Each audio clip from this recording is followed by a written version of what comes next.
네, 앞서 리포트에서 전해드렸는데 박근혜 전 대통령 재판부가 재판정에 출석하지 않은 박 전 대통령에 대해 골석 재판으로라도 재판을 이어가겠다는 뜻을 밝혔습니다. 남승환 변호사의 시사 법률 골석 재판 얘기 해보겠습니다. 남 변호사님, 오늘 일단 42일 만에 재판이 재개됐는데 그동안 중단됐던 게 뭐 때문에 중단됐던 거였죠? 네, 잘 들어서들 아시겠지만 네. 이 사건에 박 전 대통령의 변호인들이 일괄 사임을 했습니다. 네. 그런데 지금 박근혜 전 대통령의 재판은 소위 필요적 변호 사건이라서 네. 변호인이 없으면 재판을 할 수가 없습니다. 그래서 재판이 중단되어 있다가 최근에 국선 변호인이 선정되어서 네. 이제 재판을 할 수 있는 상태가 된 것입니다. 필요적 변호 사건이 뭔가요? 네, 필요적 변호 사건이라고 하는 거는 변호인이 반드시 있어야 되는 사건입니다. 네. 예를 들면 뭐 심신이 좀 별로 안 좋은 사람 네. 또는 뭐 농아자 네. 뭐 이런 경우에 변호인이 있어야 하고요. 네. 구속된 사람 네. 또 70세 이상인 경우 그다음에 법정형이 좀 높은 범죄 사형 무기 징역 3년 이상의 징역 뭐 이런 네. 것에 선고될 가능성이 있는 경우에는 변호인이 있어야 개정할 수 있습니다. 네.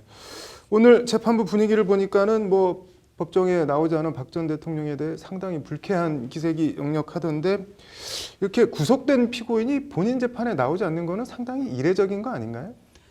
네, 구속된 피고인이 뿐만 아니라 네. 구속되지 않은 피고인이라도 본인 재판에 안 나오는 것은 상당히 불리할 소지가 있기 때문에 네. 상당히 이례적이기는 합니다. 네. 특히 불구속 재판을 받고 있는 피고인이라면 영장이 발부될 가능성이 있어서 상당히 피하는 일이고 네. 또 구속되어 있는 피고인이라면 나중에 불이익한 판단을 받지 않을까 또는 다른 조치가 있지 않을까 이런 점 때문에라도 웬만해서는 출석을 거부하지 않습니다. 네.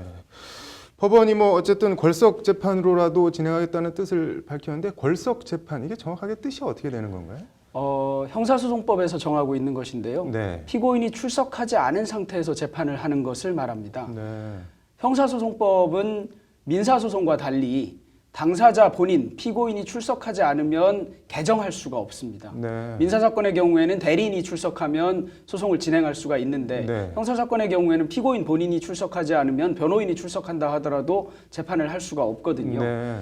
그런데 마냥 그렇게 두면 사건이 네. 쭉 늘어지게 될 것입니다. 그러다 보니까 일정한 사유가 있는 경우 또는 판결을 선고만 하는 경우 또는 아주 가벼운 경우 네. 이런 경우에는 피고인이 없이도 재판을 하는 절차가 있습니다. 네. 뭐 통상 어떤 경우에 그럼 골석 재판으로 진행이 될 수 있나요? 이런 경우보다는 사실은 네. 피고인이 선고를 앞두고 네. 본인이 구속될 우려가 있다. 이런 경우에 재판기일에 출석하지 않는 경우가 있습니다. 네. 소위 도망가는 경우인데요. 네. 그런 경우에도 재판부가 몇 차례 기다려보고 피고인이 없는 상태에서 선고를 하는 골석 재판을 네. 하기도 하고요. 지금 같은 경우에는 이제 일정한 요건이 있어야 골석 재판을 할 수가 있습니다. 네. 피고인이 안 나오는데 재판을 하는 것은 원칙에 반하는 것이라서 그런데 그 일정한 요건이 피고인이 불출석 사유서를 냈는데 그 불출석 사유가 정당해야 하고요. 네. 그다음에 구속된 피고인인 경우에 그 구속된 피고인을 인치하는 것이 불가능하거나 상당히 곤란하다 이런 네. 정도의 사정이 있어야 됩니다. 네. 그럼 뭐 박근혜 전 대통령은 여기에 해당이 지금 되는 건가요? 어떤가요? 지금 재판부에서 얘기한 바에 따르면 재판부는 박근혜 전 대통령이 제출한 불출석 사유서는 정당한 사유가 아니다 이렇게 네. 얘기를 했고요. 그다음에 보도된 바에 따르면 서울구치소에서 인치가 불가능하다는 의견서를 제출한 것으로 나와 있습니다. 네. 그런 점에 비추어 보면 두 가지 요건을 모두 갖추어 놓고 있는 것으로 보입니다. 두 가지 요건이라는 게 정당한 사유가 있어야 하고요. 네. 그다음에 인치가 곤란하거나 불가능한 사정이 있어야 됩니다. 그러면은 이 박 전 대통령에 대해서 골석 재판을 진행하게 되면은 이게 재판 효력이 있는 건가요? 어떤 건가요? 네, 재판 효력이 있을 것 같습니다. 네. 골석 재판을 한 경우와 관련해서 대법원 판례가 하나 있는데요. 네. 피고인이 그 해당 재판부 항소심이었는데 고등법원 재판부에 재판부를 기피 신청하고 그날 공판기일에 출석하지 않습니다. 사안이 네. 한참 진행된 뒤인데 네. 재판부가 보기에는 그 기피 신청이 이유가 없다고 봤습니다. 네. 그러면 이제 출석하지 않겠다고 하는 사유가 정당하지 않다는 요건이 인정된 것이고요. 네.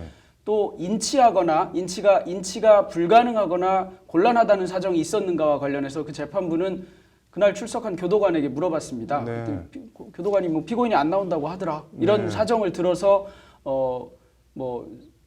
인치가 곤란하거나 불가능하다 이렇게 판단하고 재판을 해버렸습니다. 네. 그런데 언뜻 보기에도 그냥 교도관의 의견만 듣고 그렇게 판단하는 것은 좀 곤란하다고 봤는지 우리 대법원은 그 경우에 걸석 재판의 요건을 갖추지 못했다 이렇게 해서 네. 파기한 사례가 있는데 네. 지금 박 전 대통령 사안의 경우에는 두 가지 요건을 갖춘 것 같습니다. 왜냐하면 서울구치소에서 이미 서울구치소장 명의로 박근혜 전 대통령이 출석하려고 하지 않는다. 그런데 전 대통령 신분 등을 감안한다면 강제로 인치하는 것은 불가능해 보인다. 이런 네. 의견을 냈다는 것입니다. 그런 네. 점에 비춰보면 두 가지 요건을 현재는 갖추고 있는 것 같습니다.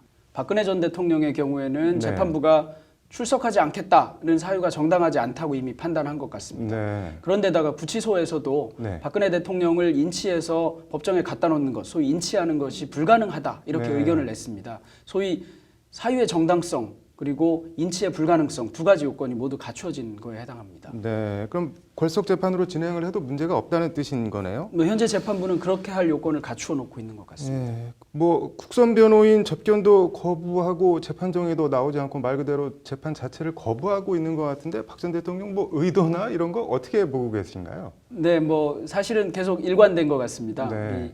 처음에 의혹이 제기됐을 때 검찰 수사에 성실히 임하겠다고 했다가 검찰 수사를 못 믿겠다고 했고 네. 특검의 경우에도 임하겠다고 했다가 뭐 공정성이 담보되지 않아서 못 믿겠다고 했고 네.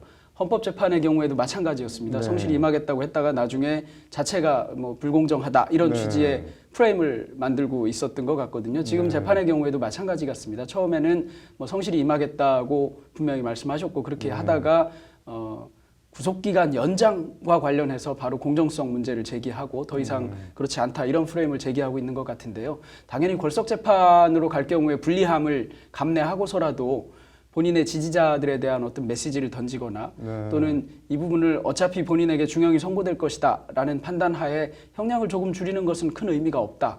이런 점에서 내 어떤 의도 또는 나에 대한 지지 세력들에 대한 호소 이런 것을 좀 더 해보겠다 이런 의도가 아닌가 네. 생각됩니다. 그 깊은 속은 제가 다 모르겠습니다만. 오늘 뭐 국선 변호인 나왔는데 박 전 대통령 지지자들이 제대로 하지 않으면 뭐 역사의 뭐 대역죄인이 된다 이러면서 엄청 뭐 압박을 했다고 하는데 내일도 걸석 재판의 뭐 법적인 효력 등에 대해서 좀 더 얘기 들어보겠습니다. 오늘 잘 들었습니다.